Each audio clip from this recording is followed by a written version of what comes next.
చాలా రోజుల తర్వాత నేనైతే మళ్ళీ వీడియో చేస్తున్నాను. మా అమ్మగారితో వీడియో చేశాను నేను. లాస్ట్ వీడియోలో మా అమ్మగారితో చేశాను నేను. చాలా హ్యాపీ అనిపించింది.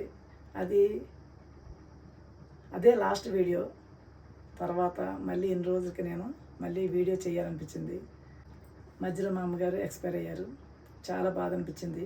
ఎందుకంటే మా అమ్మగారితో నేను చాలా వీడియోలు చేసి ఆవిడకి 1.5 ఇయర్ నుంచి హార్ట్ ప్రాబ్లంతో చాలా హాస్పిటల్ తిరిగాం. దేవుడి దయ వల్ల చాలా కాలం ఆవిడ ఆరోగ్యంగానే ఉన్నారు. కానీ కొన్ని విధంగా ఆవిడ చనిపోయారు. దానివల్ల చాలా వరకు కూడా బ్రేక్ వచ్చింది. లాస్ట్ ఇయర్ కూడా వీడియోలు చేయకపోవటం కూడా కారణం అదే.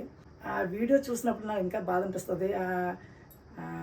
ఈ వాషింగ్ మిషన్ కానీ కూలర్ కానీ అవి నా కళ్ళ ముందు ఇంకా ఉన్నాయి. అవి చూసినప్పుడల్లా మా అమ్మగారి జ్ఞాపకాలు నాకు బాగా గుర్తొస్తాయి. అవి కొంటాకి వెళ్ళటానికి 1 మంత్ ఈ కొంటాకి ఎందుకు వేస్ట్ మనీ వేస్ట్ అని 1 మంత్ నుంచి అంటానే ఉన్నారు. కొంటాకి ఇష్టపడలేదు, కానీ చాలా బలవంతం చేస్తే అవి కొన్నారు. కొన్న 1 మంత్ కూడా కాకుండానే మా అమ్మగారు ఆ విధంగా అయిపోయారు. చాలా బాధ అనిపించింది నాకు. ఆ వీడియో లాస్ట్ జ్ఞాపకంగా ఎస్ఎస్ టాక్స్లో ఇప్పటికే ఉంది. నాకైతే చాలా హ్యాపీ అనిపించింది మా అమ్మగారిని చివరిసారిగా ఆ విధంగా వీడియోలో చూపించినందుకు.